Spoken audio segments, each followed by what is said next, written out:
it so. Anyways, welcome to the very first episode of this podcast. I'm your host, Gene, and I would like to thank anyone who listens to this very first episode. This is the beginning of a new project focused on sharing experiences, knowledge, and culture of Asia and the rest of the world. And if you're interested about this content, please like this kind of content and share it through social media and follow us. If you have any comments, we can answer your questions later on. So today for our very first episode, we have our first guest. He's from Morocco, has been living here in Shanghai for 7 years, and he's going to share with us today some interesting things about Morocco and his experience living abroad in China. So without any further ado, welcome Najib. Welcome. Yo, what up?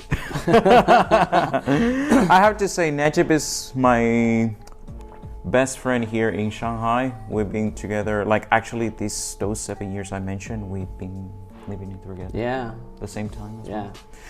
So, could you introduce yourself briefly? All right, contrary to what you say, well, you're the only one who can say that. My name is Najib. It's not Najib, but it's okay. It's okay. Sorry for my American accent. Don't worry about that. I've been here in Shanghai for about 7 years-ish, I guess. Studied here, now I'm working. It's been a journey, I have to say. It's been a roller coaster, and you've been there, of all people. So you should know. But in overall, it's been a good experience. It changed me as a person. It changed my perspectives on many things. And I'm really happy to share that with you guys today. All right. Cover up some of those details later on. Sir. Now, today I want to share with our listeners, interesting things about Morocco. Many people don't know about Morocco besides Moroccan decoration style. Yes. It's becoming quite popular on Instagram. Yeah. And everywhere. Well, actually, I did work in tourism for a while, and I had the opportunity to take Chinese tourists to Morocco and give them a tour throughout the whole country. It's been a very nice experience. To be honest, I was very impressed myself that there is so much to discover when it comes to the country, travel-wise. However, it should also be mentioned that the traveling areas that tourists go to do not 100% represent what the life is, do not represent 100% what the culture is. This is like when you go to Asia and you go to these very old, ancient places. They do not represent the lifestyle. It's part of the history, it's part of the culture. For example, like going to the Great Wall, right? Exactly. Yeah, we've been there. Yeah, it's a pretty nice place to see. It's something we're proud of, as it's a part of our history, but it does not necessarily represent the modern lifestyle or many things that I grew up to see. When I also saw that, I felt like a tourist in my country for the first time. Now, this is more related to common misconceptions about Africa and about Morocco. Many people believe or have the perception that African countries are poor and underdeveloped. How's Morocco compared to other African countries? Well, first of all, I will not compare my country to other countries. I think every country has its own problems. Every country has its developed areas, underdeveloped areas, and social problems differ from a place to another, from a society. Probably we have this judgment or this concept, especially if you go to places with a high population of immigrants, especially immigrants who go from a low background. Probably there's going to be this conception that they left poverty. Well, yes, there probably is going to be poverty. And even in Morocco, I'm not going to deny that we do not have poverty and we do not have social problems. But it doesn't necessarily mean that we're not, like, people are dying of hunger. This is not that kind of, children in Africa are dying. No, definitely not. Every country is the exact same thing. That the cities have their own things, their own problems. They got the rich areas, the middle class areas, and the poor areas, which I think differs worldwide. But Morocco in Africa, when we talk about the economy or when we talk about like the living standards, is one of the highest in Africa. So it is not in the standard of a very developed nation, but it is not very underdeveloped. But it doesn't mean that we don't have places that we need to work on, and it doesn't mean that we're super rich, like, money roll everywhere. All right, so we could say like Morocco is on the way to become developed, we could say. I guess so. I would say that it's not bad. It's not the best, but it's not bad at all. I mean, compared to other countries, we could say so. Now, another misconception about Morocco and Africa in general, especially Morocco is very close to the Sahara Desert, right? Yeah, actually my hometown is very near the Sahara. This is 200 kilometers. Oh, wow. Many people believe that, is Morocco really a desert? After all, you're close to the Sahara Desert.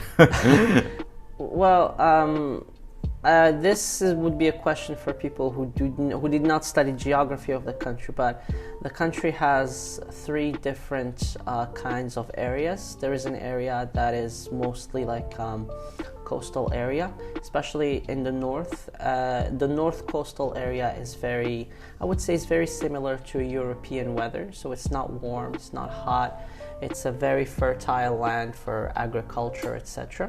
Then we move to the middle of the country where we have the Atlas Mountains. It's a very mountainous areas, and it gets super snowy that people can go hike there if they want to. I mean, I've never been there because I was stuck in a snowstorm, if that'll help. And, oh, wow. I never wanted to go to a snowy area afterwards. But yes, it gets very cold, very snowy. Then you go a little bit further, then you see the desert, which represents like the last part of the country. The place is very hot, very dry. Yeah, there you go. Wow, different climates, different... Exactly. So it just depends where you at in the country. That some places are very dry, some places are very humid, and vice versa. People get this wrong. They think, look, Africa is a desert. It's always hot. There's no chance that you will see snow or might be cold. Actually, it has snowed in the desert, even in the Sahara Desert. It doesn't happen very often. It's like in Shanghai, if you remember, I think 4 years ago. Mm-hmm. It doesn't snow everywhere, but sometime once in a few years. A very thin layer of snow. Exactly. So it also happened even in the Sahara Desert. Now I want to emphasize more about Moroccan culture, living, lifestyle. Yes. For some or many of our listeners, they might not know, but Moroccans are able to speak 3 different languages. Exactly. So how come people over there learn so many languages? It's very, how to say that? It's very common for us to speak many languages because of the environment and because of the culture. So usually when we grow up in Morocco, I have to talk about the ethnic groups that we have there. The majority is Arab mixed with Berbers, or they call them Amazigh, the native. Who are Berbers? They are the native population of North Africa. They have their own language, they have their own culture. They are not Arabs. So when the Arabs came when there was like the Arab conquest, what happened is there was a change that the Berbers adapted a dialect that was the result of what we speak right now. This dialect was the clash between their language and Arabic, Standard Arabic. And this is why... So what's the language you guys speak? What is that language? I wouldn't call it... Well, you're talking about the native... Yeah, they speak a language called Tamazight. Okay, this is the name. Some people may call it Berber. Okay, but it's also known as Tamazight as a language. This language has existed for many years. That's like thousands of years, I would say. But this culture's clash with the Arab culture resulted in a dialect. Well, this dialect is usually not understood by other native speakers of Arabic, especially those who do not have our population, our ethnicity.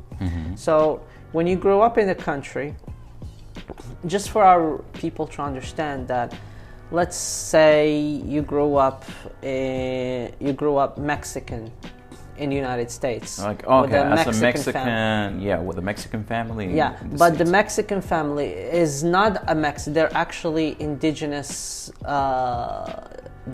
indigenous people. Like Native Americans. Yes. Oh, okay. So let's just say they have the Native American language, they have Mexican, and they have to speak English.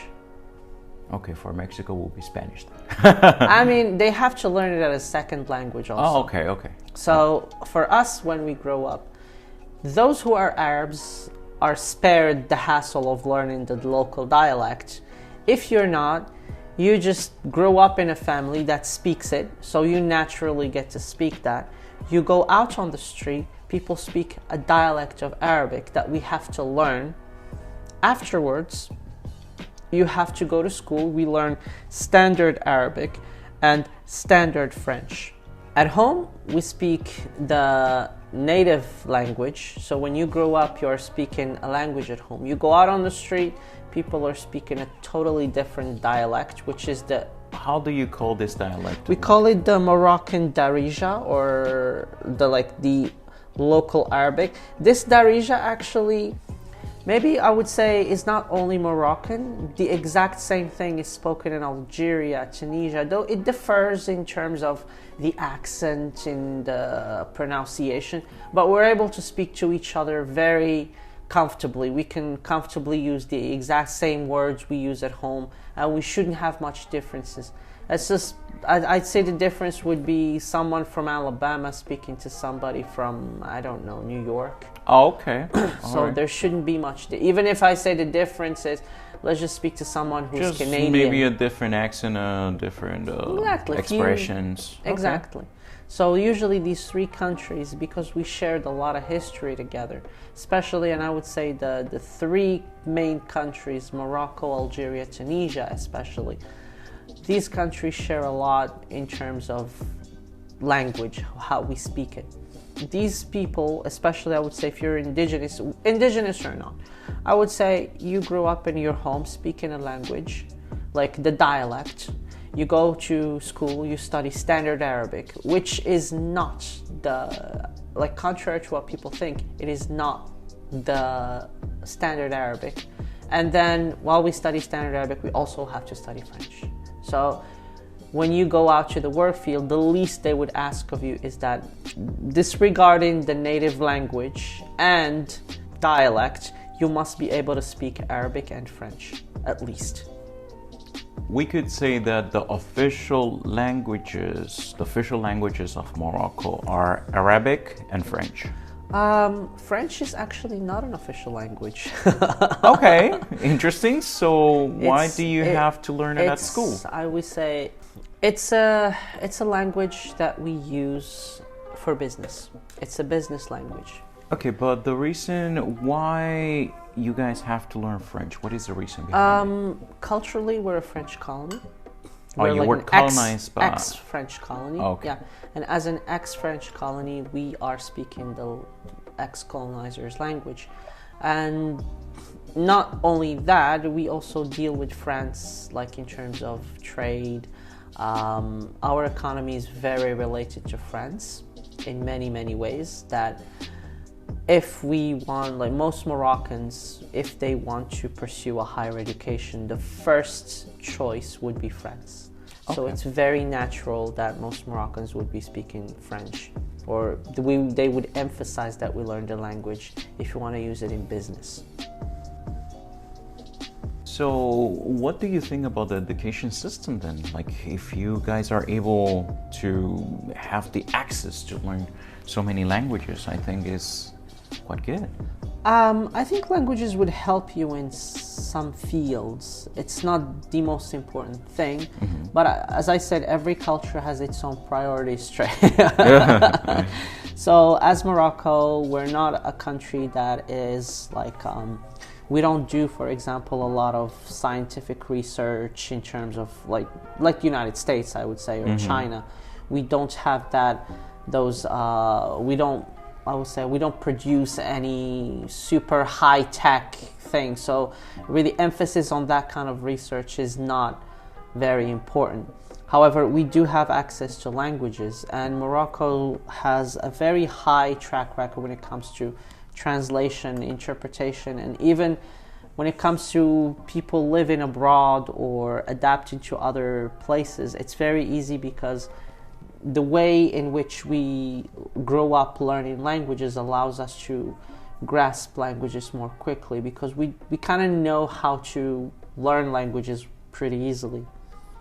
Learning 3 at the same time, and for you, in your case, you learn English, Chinese, Japanese. Wow. I would say 6, and I'm not counting the Moroccan dialect. I would say the Berber language, the Arabic, French, English, Chinese, and Japanese.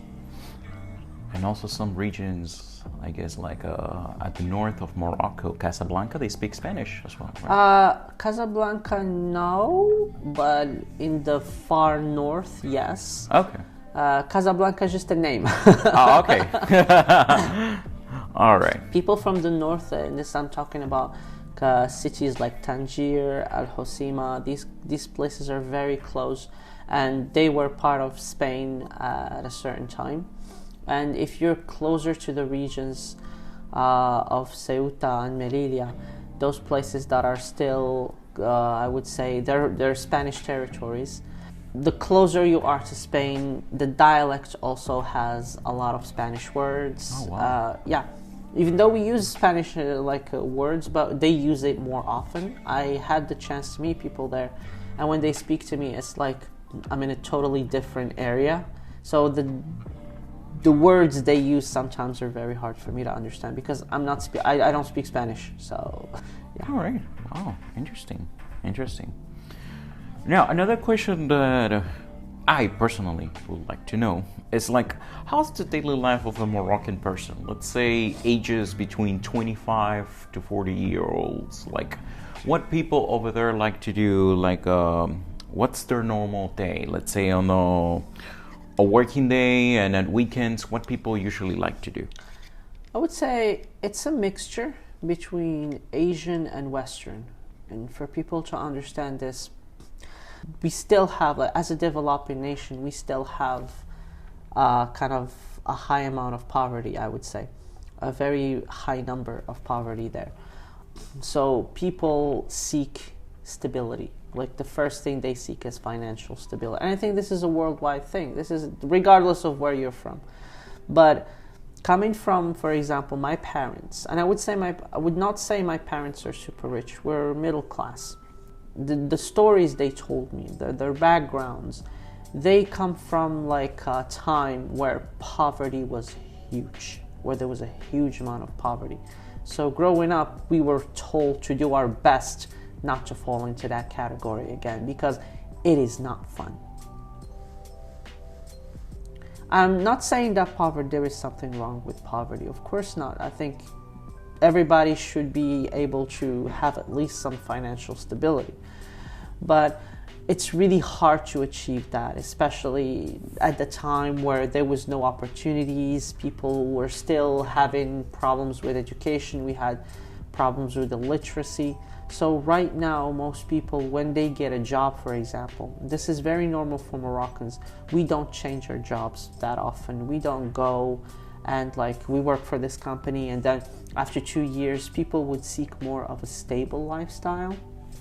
As I'm speaking right now, the country is doing some reforms, and even the people are still not ready for it, simply because of the lifestyle.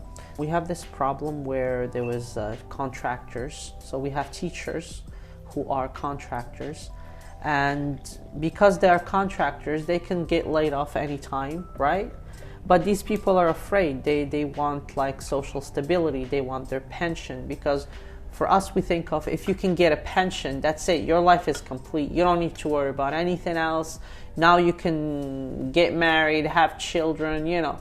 And our society, similar to our Asian society, it encourages that, like, you need to get married. You need to find a job as fast as possible, get stable, get a house, get a job, you know. The traditional norm of what's it like to be a successful person. The priority for your family as a child, for example, you should get a good education, get a good job. Yes. Get married. Exactly. Get children. Yep. Those are the things that for Moroccans might be considered as a successful life. Yes. Oh, wow. Like, if you're successful, that means you have a job, you have a pension, you have social security, you have everything that... Because a lot of people don't have access to that. Like, in Morocco, if you get sick, for example, if you go to the government hospitals, if you don't have money, you might have to queue up in line to do a lot of things. If you have money, you can go to private institutions, and they are more efficient and quick. And a lot of people suffered because they're not able to afford to pay for their medications. Or similar, if I say, like in the US, if you don't have insurance, it's really hard. Oh, yeah. So everybody's dream is like, well, I need to get me an insurance that'll allow me to be at least safe in case anything happens. Mm-hmm. It's the same thing for us there. Like, people strive for a job that will give them these privileges. Luckily, lately, I think there's been some changes, and there's going to be like I would say kind of like a social insurance for everybody. Mm-hmm. I don't know how that's going to work out, since I just watch the news now. I'm not living in the country, so I really cannot speak of my country, because I myself might say things that are probably outdated. But what people like to do as a hobby when they're free, what people like to do in Morocco? Around, young people, 25 to 40 years old, what people like to do? Growing up, I think with the guys, just people like to hang out. Usually people play soccer. We had like soccer fields everywhere. In every small place you would find like a soccer field. Yeah, definitely. The boys from like this neighborhood would organize a match or a tournament, and they go with other people. They would grab these people, and we play together. So soccer is a very popular sport, actually, and since we're close to Spain, it's even more popular. Like, the first thing people would talk to you about, I'm speaking about the guys here, that would ask you, are you Barcelona or Real Madrid? Oh my God. Okay. So yeah. Are you team Barcelona, FC Barcelona, or Real Madrid? Yeah. So like the Spanish league has a huge influence on the youth, and it's very, very popular, actually. Okay. Other hobbies, I mean, now there is like with online gaming, just like everybody else. But I would say for the guys, at least, I would say that soccer. Yeah. How about the women, the girls? Women. Oh, wow. I can't say much, to be honest. It's all right, but I really cannot say that much, because I myself don't know. People are different, I would say, and I met women whose passion is soccer. I would say Moroccan women who love soccer. Interesting. Most women that I know would do they would do sports, they would have these, but usually in our culture, men and women are very disconnected from each other. Mm-hmm. Like, we keep our distance. What guys' things are and what girls' things are, we still have that kind of, I would say, there is still like, I wouldn't call it sexism, but I would say there's kind of separation of sexes. Moroccan society overall is a very traditional and conservative society. That's correct. Might say. Okay. So how do people get into a relationship over there? How does it work? Usually, I would say our modern education has allowed us to mix with our schools, or they don't separate the sex. So at a school it's very normal to see guys and girls together. Okay. Yes. However, when it comes to relationships, I mean, there could be a little bit of how things are done. So some people meet like throughout. I think there are different ways to meet a person. The traditional way, the way that is praised by our parents' generation, I'm not saying that our generation practices the exact same thing, but I would say that our parents would prefer this kind of way that you ask them, they go, they meet someone, or they help you find someone, basically. You get to meet this person, and when you meet this person, you have these like few months in which you guys get to know each other. You get the contact of the girl, or the girl gets the contact of the guy. If they like each other, they can talk. And then after that, but before all these things have to be done through a ceremony in which there is going to be some sort of proposal ceremony. Oh, wow. Yeah. So the parents of the guy would have to go to the house of the girl. They would ask the mother's permission. Wow. I wouldn't say the mother's permission, just the parents' permission in general, to marry this, like their daughter, for example. The woman will go to her daughter and say, hey, these people are asking you, this is the guy, if you like him, give you contact, you guys talk to each other a little bit, and you guys get to hang out. So this is kind of what I would say the boyfriend-girlfriend period. Afterwards, we'll do the wedding. Afterwards, we'll think about marriage. But it's usually rushed within like 3 to 6 months' time. Wow. Yeah. So, for example, you as a guy, you met a girl, like through this way, through your parents. So it is expected that in 6 months you will get married. Yes, if not, people will think that you're just a player and you're not serious. And they're just going to say, okay, this person is not for me. He probably wants something else. So let's just move on. However, this is the traditional thing. So it is still practiced. Okay. Is it common? I'm not sure. I don't know, to be honest, but I come from a small town, so this kind of thing is still practiced to a level, not very common, but it's still common. That is. So nowadays is a little bit more flexible. A little bit, I would say yes. That parents understand that this, but we still don't like accept the concept of a boyfriend/girlfriend area. Like this kind of, he's my boyfriend, girlfriend. I'm gonna bring my boyfriend home. This is a very new concept to Moroccan family. That sometimes, like, it really depends what your parents' education level is.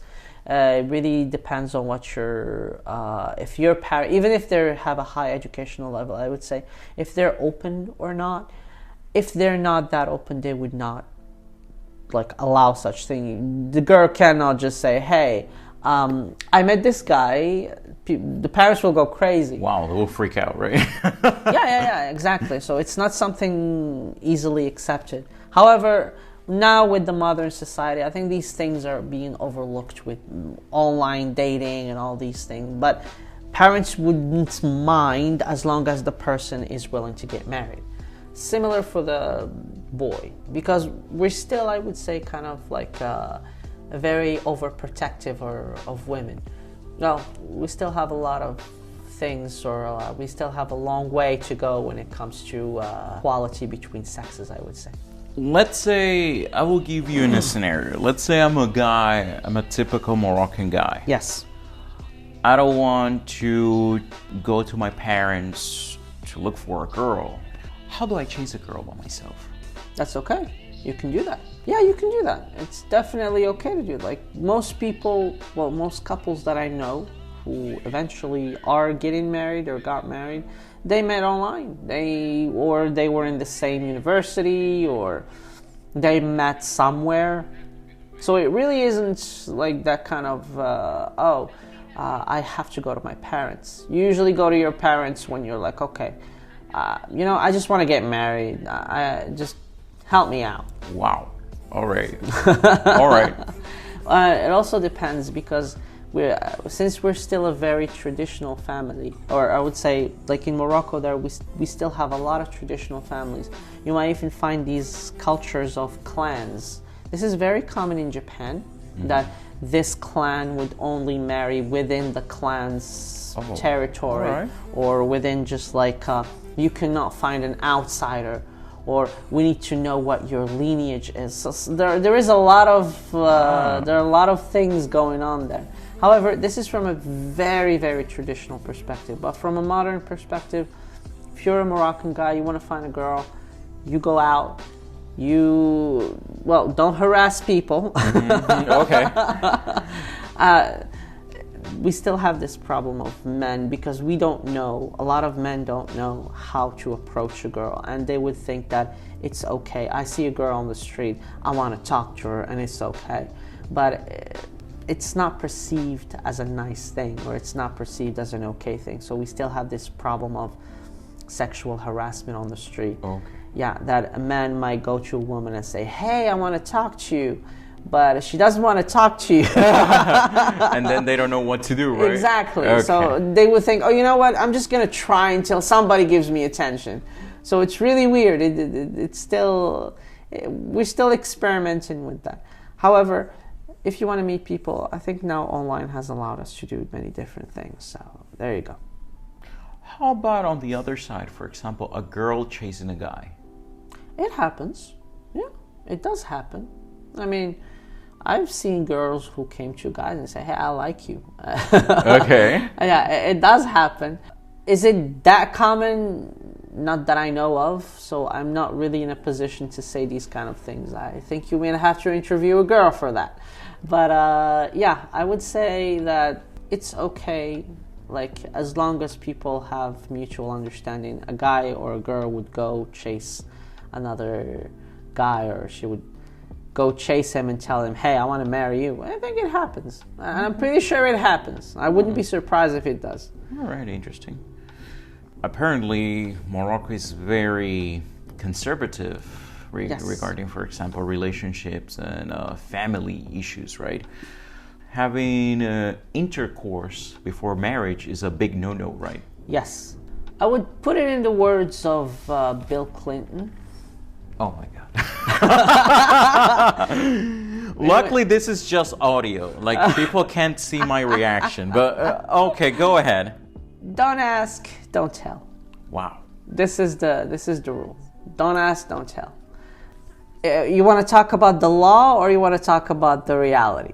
The law says don't. Don't do that. Okay, so there's actually a law in Morocco, yes, that says like you are not allowed to have intercourse before marriage. Yes, actually. Wow. There is a law that says you cannot do that. And actually, even if you go to hotels, the hotel will not allow you, this is under the law, the hotel would not allow you access to a room with a girl. But I'm only speaking about Moroccans. Foreigners are not included within this law. Okay, they're excluded. Yes. A Moroccan guy and a girl cannot go to a hotel room and book it by themselves without any certificate that proves the relationship of the man to the girl. That would not usually happen under normal circumstances. So, for example, a married couple, if they provide like a certification that they are actually together, yeah, they will be allowed to stay together. Of course. But let's say in the case like, oh, I'm with my wife, but I don't have any document that proves that. It's going to be very hard. Actually, it happened to us when I was a child. My dad and mom went to a hotel and they did not have their marriage license with them. So the hotel staff said, look, it's going to be very hard for us to give you a room because and I'm speaking here about the early 2000s, that it's very, very hard. They need to prove. Luckily, my mom had this document that showed we're the kids, and like it proved that we are the children, and he is the father. And he's the father. We were able to get access to the room, but if we did not have that, it would be difficult. It is still practiced in some places. However, the reality is a whole different thing. So that I would say you can still do these things, but you're not allowed to talk about it. It's just not, I mean, you can talk about it to your friends, but you don't want to be like getting yourself into trouble, because that may get the hotel into trouble if the hotel is seen as, oh, this hotel does these things. Maybe some people who are against these kinds of practices may go there, they may like protest, or they may be like, oh, you guys are doing some sort of, I would say, promiscuous behavior in the country. You know, think of it as a very old place or a very small place in the US in which morals are very, there is a set of morals you just cannot, you just cannot get yourself away from. Wow, interesting. Reality-wise, though, it's a whole different thing. I would say the reality, the mentality is a whole different thing. And even if, I think there is like an interview with an official who even says, he said, look, we were like, can't we change the law? He says, look, you know what happens. Let's just not talk about this, okay? Can we just skip to something else? All right. Well, very well. Since you mentioned at the beginning of this interview that you worked in this field for at least a short time. Yeah. What places do you recommend people to go in Morocco? What places do you feel like are interesting for people to go to? The thing about tourism, I'm not going to give you like a very specific answer what the best place is. From my experience, I think it's the adventure that counts. If you want to go there just to take pictures for Instagram, you can just Google the tour sites. They will give you a very nice tour of the places you need to go to. If you want the experience, though, it's a whole different thing. And this is the thing, when you talk to people who travel to Morocco, and if you talk to people who actually lived in Morocco, it's a totally different experience. I think it's the same thing for us here. When we talk about, okay, China, if somebody visits China for like, I don't know, a month or 2 months, they have taken the pictures, but do they actually know what the country is? Do they actually understand? No. Yeah, China is a huge country. It's impossible. And I'm not gonna say China. I'm gonna limit China to Shanghai only. Yeah, Shanghai in a month, impossible. Exactly. Yeah, you can see like what you need to see in 3 days. Yeah, but that's it. Not 3 days. I would say like a couple of days, 1 day. Yeah, but to know like completely, no. So if you're just going there just to experience a different vibe, I would just say go to touristic areas. However, I personally do not like touristy areas, because the Moroccans you meet there are people who, I would say, they're people who survive on tourism. That means they probably gonna use you for money. And this happens, I have experienced the same thing during my travel, not only in China, but in many different countries, that the moment you step into a touristy area and you look different, people would come at you with the purpose of, I don't know, selling you stuff, doing some service for some money, and this may give you a very bad impression, yeah. I would say. So if you encounter any of that in Morocco, because I do meet a lot of Chinese people who tell me that, oh, my friend went to Morocco, she said it's terrible. I said, she went to the touristy areas, right? She said, yeah. I'm like, that's your answer. There you go. There's your answer. That when you're in those areas, just take your normal precautions. And it would be much safer if you go with like a tour guide who would just show you. And I'm just saying that for people who just want to do it for Instagram. If you want to have the adventure, however, I would suggest you drive. Drive around Morocco. Is it safe? Oh, super safe. Okay. It is super safe. I would suggest drive. Just get you a car and drive. Meet people, like without a plan, And to tell you the truth, it is a very safe country, like travel-wise, and how locals treat foreigners. Like we were like taught that when you meet a foreigner, you should always be nice to them. These people are not in their homeland. They have to feel safe. You have to make them feel safe. And usually people don't mess around with foreigners because they just say, these are our guests, we need to take care of them. This is why if you hear about, oh, Moroccans are very nice, they're very hospitable. Yes, they are. Just, of course, I'm not going to say all Moroccans are nice. There is good and bad everywhere you go in this world. Of course. So just take your normal precautions and you should be just fine. Travel spots that I personally enjoy. I love Rabat.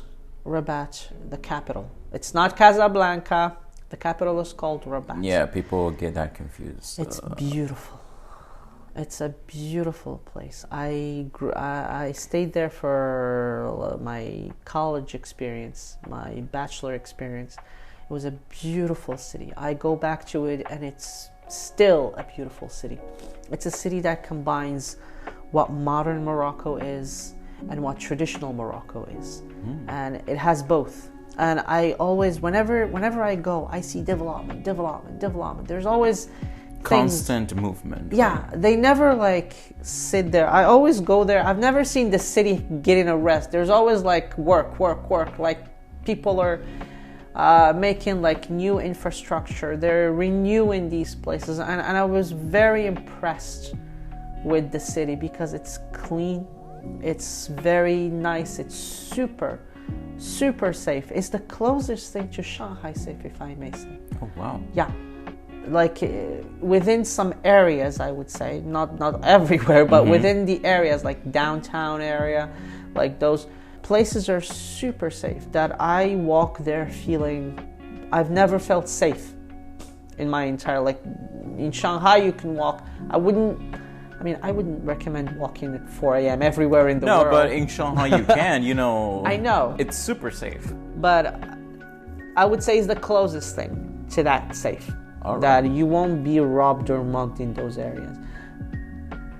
The safety, the infrastructure, the fact that it's a very clean place, it's the total package for me. So for me, if you ask me where would you want to live or what is the best representation of Morocco, I would go for the capital. Most people think Marrakesh is a beautiful city as well. I've been there. It has a very nice infrastructure. It's very nice and clean. However, I still love Rabat. For me, Rabat is the best of the best. Basically, because I grew up in a small town, I think I love big cities. I don't even think Shanghai is not that big for me. I want bigger. Like, can Shanghai grow any bigger? Whoa, man. I'm just joking. Now, I don't know. I'm just joking. But I love big cities. And the city combines nature and big city equipment. So for me, it's a total package. If you like the calm, if you're a city person and you hate this kind of like, I would say very loud, I would recommend you go to small places in Morocco. Go to those villages. Don't go to there is this place that a lot of people go to. It's called Ait Ben Haddou, which is a very touristy place because they filmed that TV series. What's that TV series? That the supernatural thing? Summer is coming. What was it called? No, Winter is Coming. Remember? Game of Thrones? Yeah. Really? Yeah, that's where they filmed. I think the place became super popular after they filmed Game of Thrones there. Actually, that village is one of the many villages you encounter in the area. And that's the magic of the... Oh, there wow. are many like that. So that one is I would say, the touristy one. There are millions of, like thousands of places like that are tourist-free. Because for me, I just go to places where I don't find tourists. It feels better. Okay. And the experience is much more authentic, actually. You meet super nice people. People are not rich, but very genuine, super nice. They would even invite you. They're poor, and they would still, and you're a stranger to them. They would still invite you to have a cup of tea, to just sit down and have a chit chat with them. Super nice and genuine people. Even though, for example, you might not be able to speak Arabic or French. I mean, speaking the language I would say is very recommended. But if you find like a teenager or someone People are relatively nice. They're super nice, and our culture taught us not to say no to like a guest. Just that's what I said. Take like normal precautions. Like I would say, just very normal precautions. When your intuition tells you no, no. If your intuition says yes, then yes. Now, this is a personal question. Yeah. What is the dish that you miss the most and recommend people to eat? Moroccan cuisine. You see, a lot of people, when they speak about Moroccan cuisine, they say, oh my God, I love me a tagine. Oh my God, you're from Morocco. I love couscous. And I'm just like, I love couscous too. To be honest, I make tagines almost every time, and I love couscous. But I can make it at home. However, the thing that I miss, and most of the dishes that we eat are not on the menu, which I think are weird. Mm-hmm. You don't find these things on the menu. You have to go to a home to eat those things. So when I go home, I eat things that you usually you won't even know. I wouldn't even say Moroccans would know that. The first thing is my favorite. There is a kind of couscous that is made with herbs. It's kind of a spicy couscous. It looks like fried rice, but it's not fried rice. It's just couscous with a mix of these, I would say, these green leaves and a lot of spices, local spices. It's called ifnuzen. This ifnuzen is something that you only find. It's a very traditional Berber dish that people would do in like spring as a celebration of spring, especially because the green leaves are super fresh at that time. The second one that I love is that I don't get to eat that here is what's that called? It's kind of my God, I even forgot the names of dishes. I know what it looks like, but I can describe what it looks like. But anyways, the one that I can remember is ifnuzen. If you go to a Berber house, ask for that. It's a very special dish. There is also the soup. Mm-hmm. There is a green soup in Morocco. You don't find that even in restaurants. And you have to go to these indigenous areas to find it. It's the same structure of a soup, but it's green. And it's super packed with vegetables. It's super healthy. It's one of the healthiest soups you can have because it has a lot of vegetables. Our soups are usually thick, mm-hmm. but we put a lot of vegetables inside. So a green soup, if you're from Morocco, I don't know the name of that herb, but it's called, in Moroccan, it's called wargia. So harira of wargia, if you can ask somebody what that is, if they know what that is.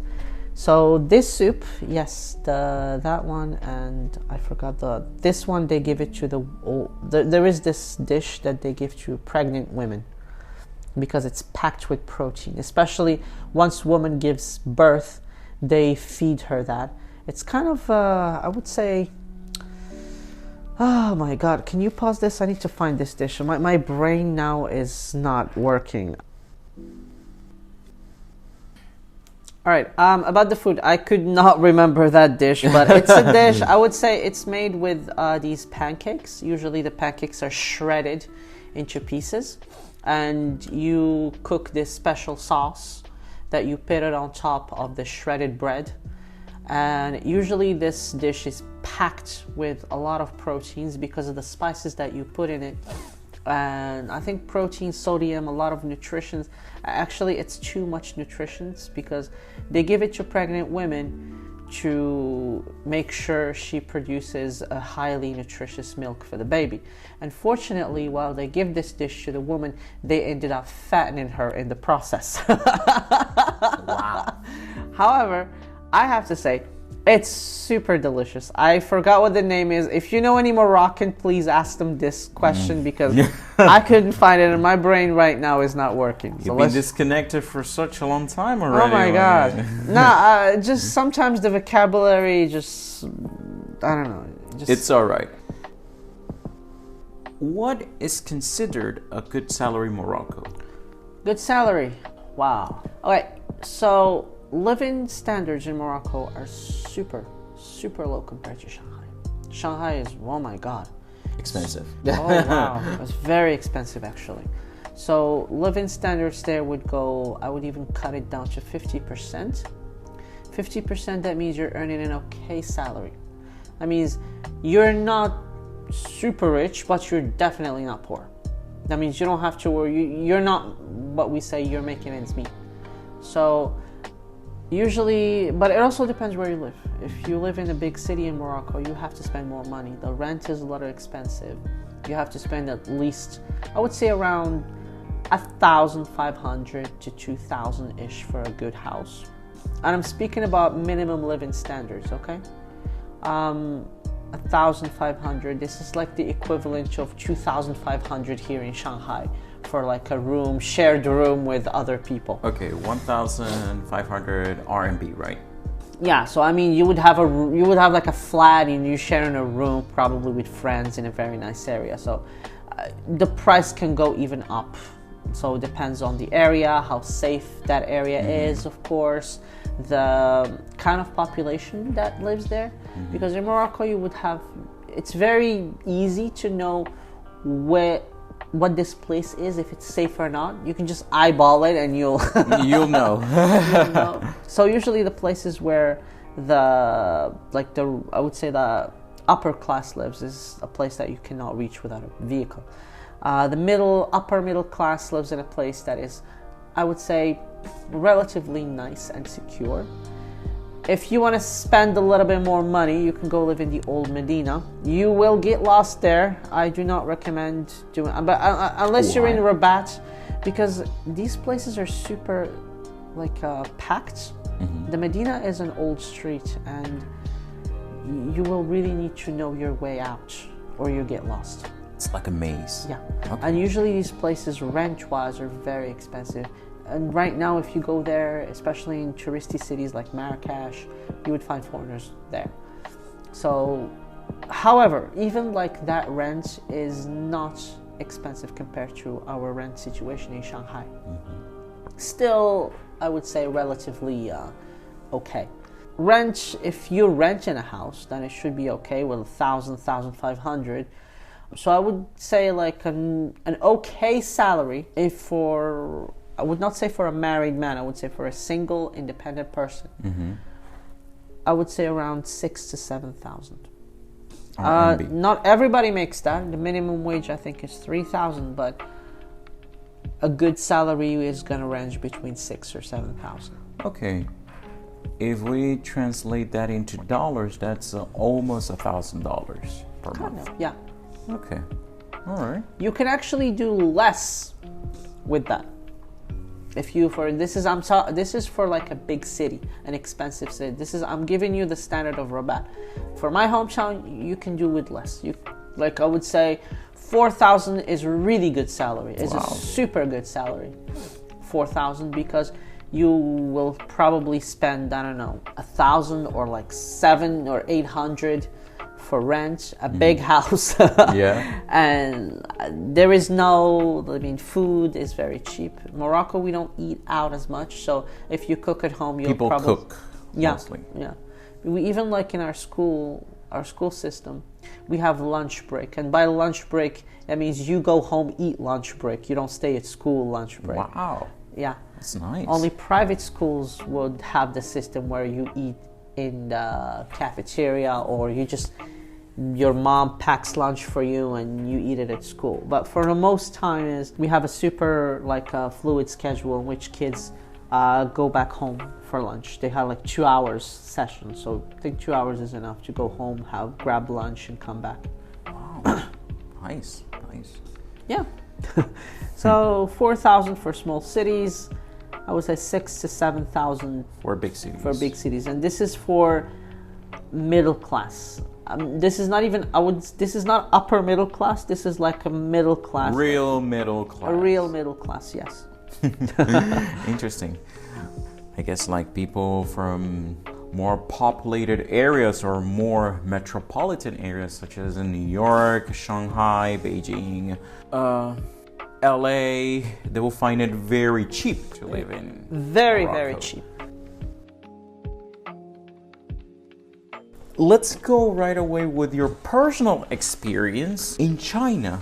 First of all, we would like to know what brought you to China in the first place. Oh boy. I think for many people growing up in, I would say, a developing nation, most people, if not all, would have that dream of going abroad. Probably for a better life, for, I don't know, better experience. They don't see themselves fitting in, and they think, I want to do something. I want to be somewhere. Like the American dream, basically. That's overrated already. You just want to go and be something, experience a lot of things. And this has always been the standard. Most people in Morocco would have that dream. Well, I would say our generation did not grow up as such, but the generation before us, and I'm speaking about the 80s youth, they were fed that idea that Europe is heaven. That time Morocco was obviously underdeveloped. We had a high amount of unemployment, poverty, and just finding a job. We don't have like this industries where you will find a job. If this person doesn't get you a job, this person will. If you don't find a job here, you will find a job there. It's super easy. Mm-hmm. Not like China. Like China, you can do that, but there it's actually very hard to find a job. There is. Most people strive, and as I said before, to get government-backed jobs because private companies don't give that privilege, the same privilege, unless they pay you a really fat check, in which they don't. So most people would want to go to the military because it has the best interest. I mean, you get it's the whole package. Get the pension. Most of my friends, all of them tried, and you can see people crying when they get rejected. Yeah. So government-backed jobs is like the heaven in Morocco. Yes, it's like the dream job. Yes, ultimate success in Morocco if you are a military, not just in the military, but if you're a high rank in the military. So to get there, you must get your college education within the military school after high school graduation. Not a normal foot soldier. That's not good. Okay. I would say it's good in itself, but it's still not. It's not enough. Yeah, but it's not the symbol of success as people would put it. So military would be the first choice for most teenagers. School of architecture. If you want architecture or an engineer of any kind, civil engineer, industrial engineer, whatever engineer, for us, like an engineer, a doctor, these kind of jobs are the ones we're looking for. These are the things people are like, oh, he's an engineer. He went to the school of, engineering school. So, wow, he must be amazing. And that's like what most parents would push their children to be, especially parents from the middle class who grew up with poor families. They would push their children to pursue a job in those kinds of sections. And it would be better because once you graduate, the government hires you immediately. You won't have to suffer unemployment. You won't have to suffer all that hassle. You can get a job, and a good one that pays well. So that's success for us. Yeah. So dreaming about going, if you don't do these things, basically, most people would say, I want to go abroad for other opportunities. Maybe these kind of things are not for me. Personally, these things were not for me. Growing up in Morocco, I've developed an interest in China. Most people would go to France because of the language. It's easier to go there, and we have a high population. I just thought, I want to be different. I don't want to be that other Moroccan who goes to France. Because now, even in Morocco, the image of people going to France to study is not that good anymore.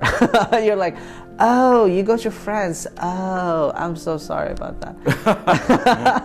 So that image of France being the heaven of work, the heaven that European dream already died. So most Moroccans would either pursue Canada or the United States.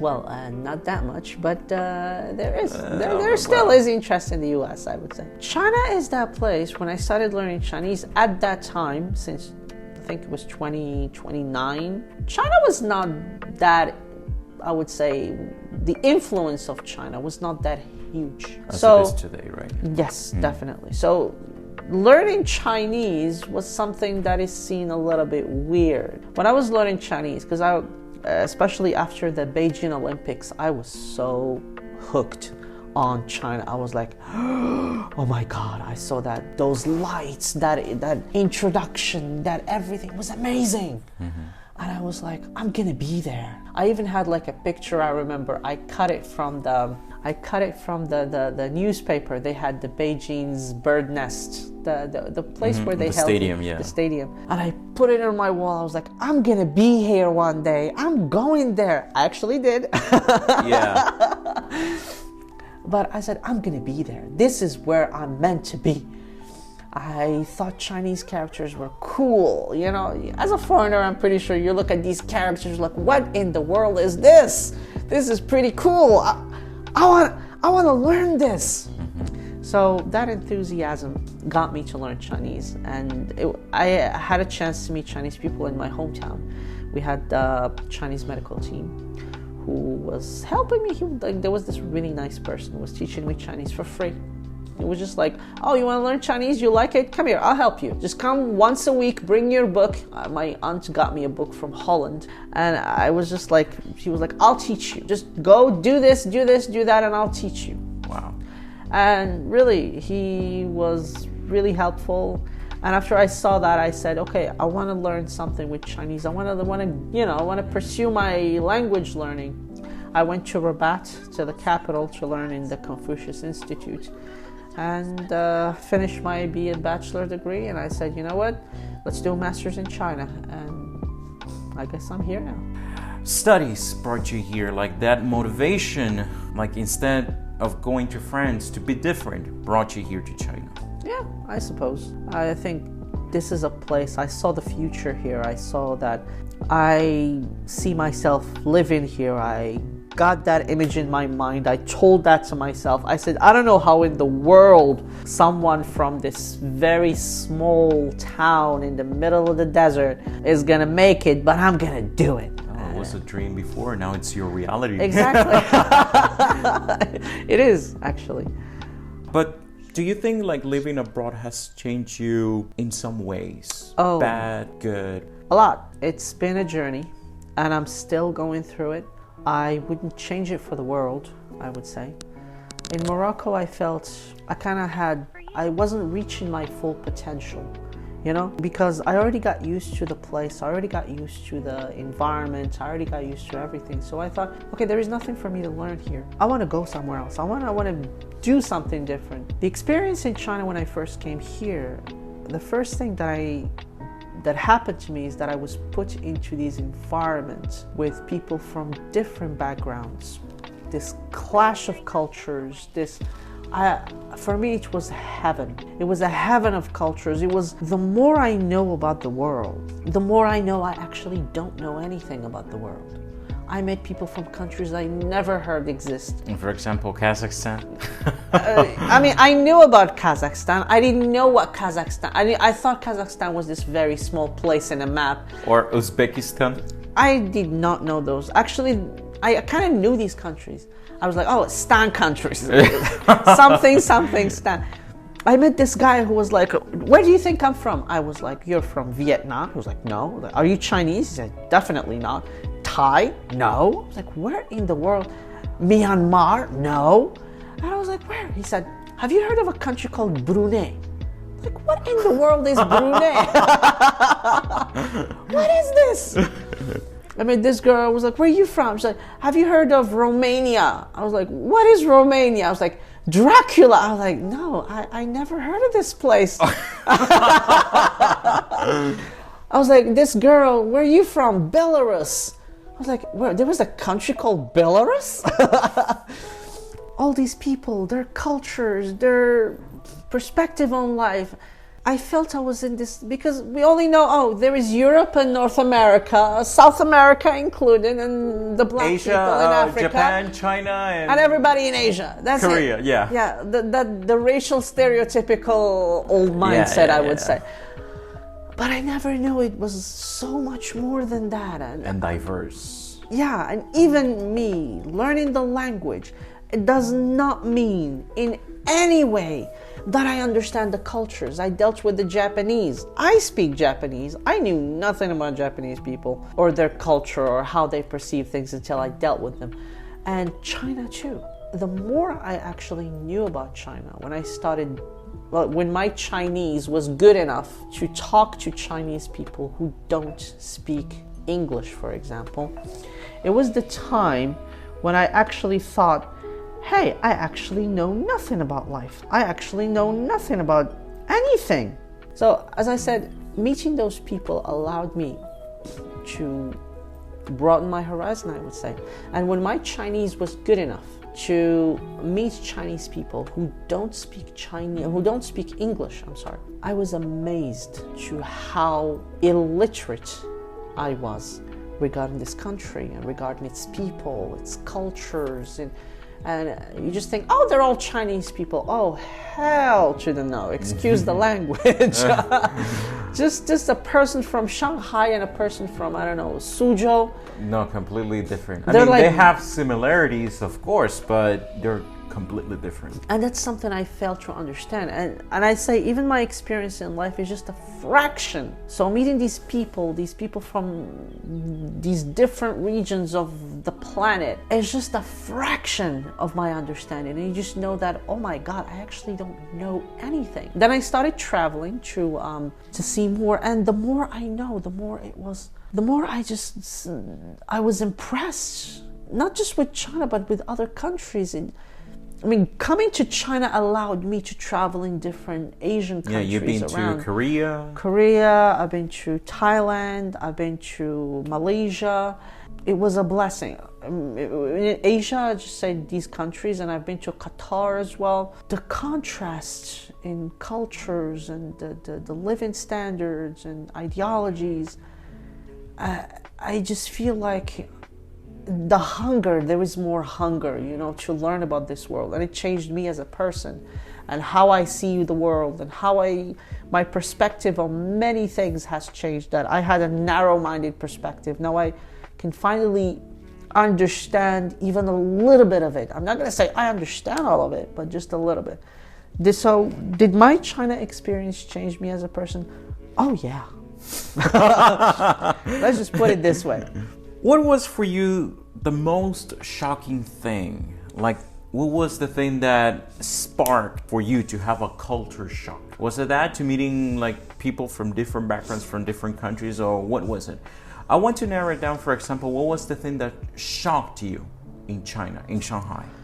I think cultural shock comes from that idea of us bringing our culture and using the logic which we were brought up with, which is very understandable, and we try to apply it somewhere else as the normal standard, which is not. Just one thing. So when you first come to China, the first thing you see is this, how, I would say, parenting, for example. I met many parents, and I have many friends who are parents. Mm-hmm.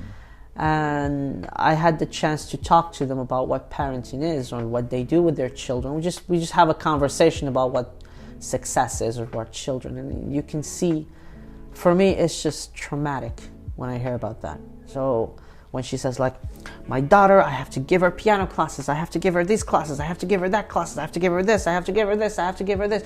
And yes, I should control every single movement of this child. And it's just to the point that, for me, when I saw that, I cried, to be honest, because it was just, what are you doing?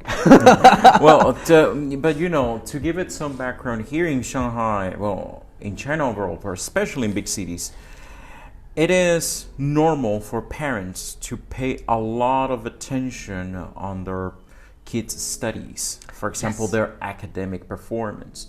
It's not, it's completely normal for a kid, let's say a young boy or young girl around 3 years old, 4 years old, to play musical instruments like piano, yeah, go to English lessons, go to dancing lessons, go to soccer lessons, like a full schedule of activities. That actually shocked me, because I'm like, I cannot understand how. I understand now, but at that time, It was just weird. I just had to sit down, and when they were, like, the woman was trying to, I would say, she was trying to show off with, like, look, my child achieved a lot of things. And me, I was in tears. I was traumatized from everything. How old was this girl? Her child was 4-year-old, if I remember. Wow. And the child speaks perfect English. But the problem is when I talk to the child, because I went to their home, we had dinner, and when I said, so what's your favorite TV show? The child looked at me and was like, I cannot watch TV. I'm like, excuse me? I was like, I can only read a book.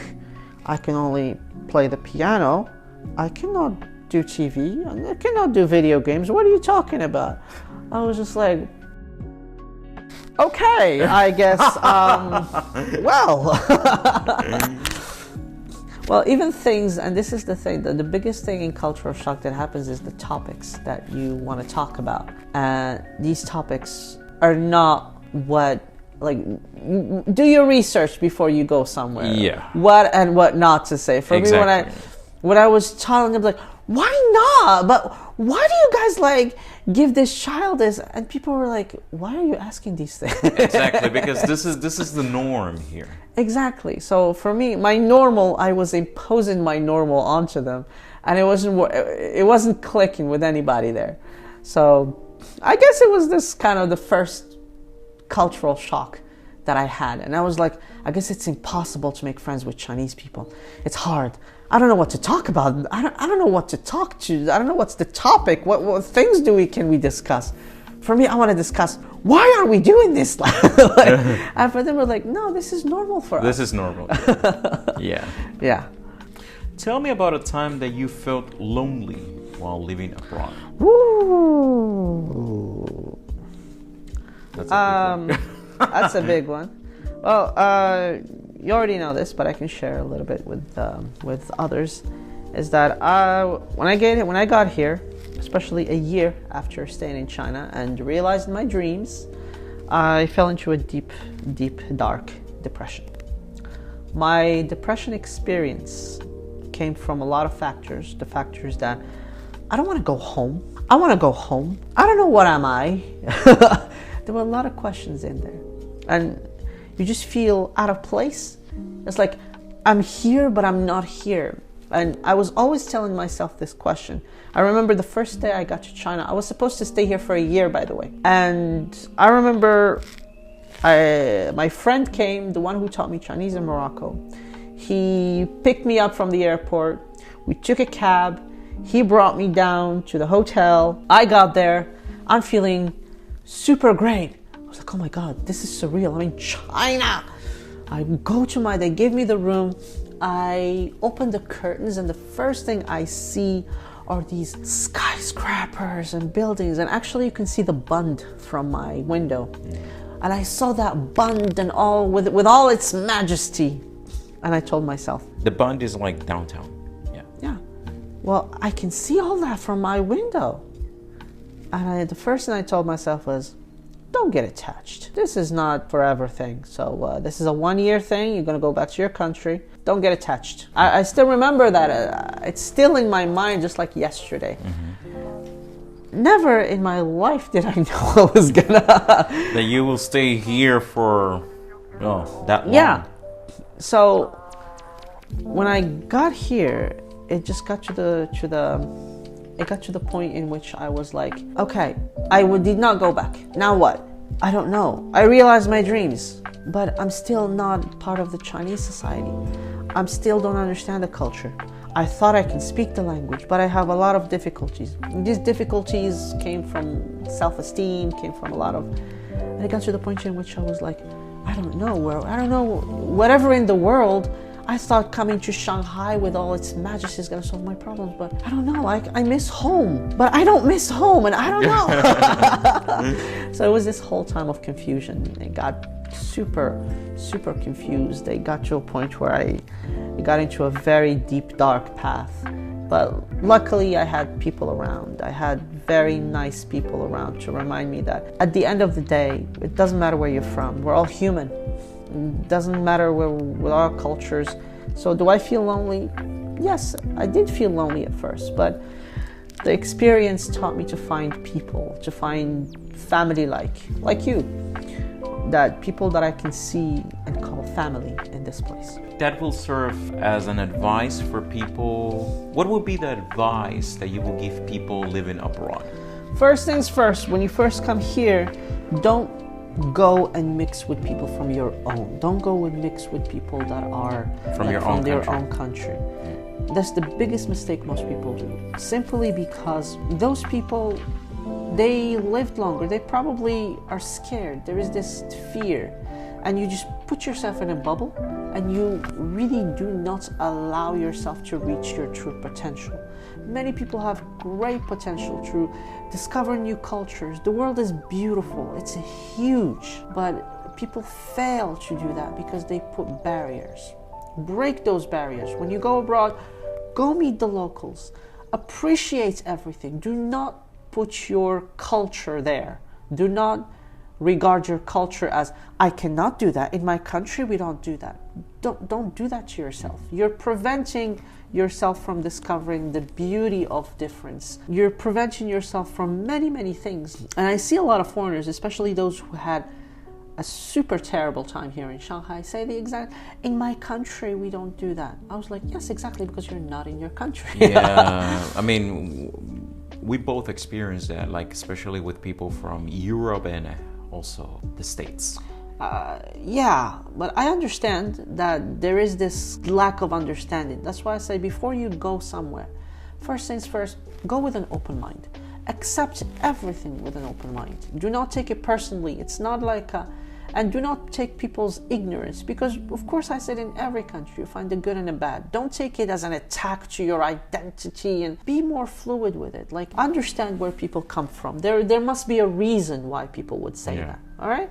Don't use it as a fear. You don't have to prove anything to anyone but yourself. And trust me, the moment I started appreciating these cultures, the more wonderful people I was able to find. And I'll tell you this, I have people that I am proud to call family. And these people come from these places. I would never dream of meeting somebody from that area. When I met you, I said, I'm from the States. Okay, wow. All right. I met this guy who we happen to become brothers. Where are you from? Russia. Okay, but I grew up in, I don't know, where did you grow up? Tajikistan, Kazakhstan. Where are you from? I'm from Kazakhstan. And we all call each other family, despite our differences, our culture. Don't project your own culture on other people. Just when you allow yourself to accept everything with an open mind, you will find beautiful people in this world. That's my advice that I give people who go abroad.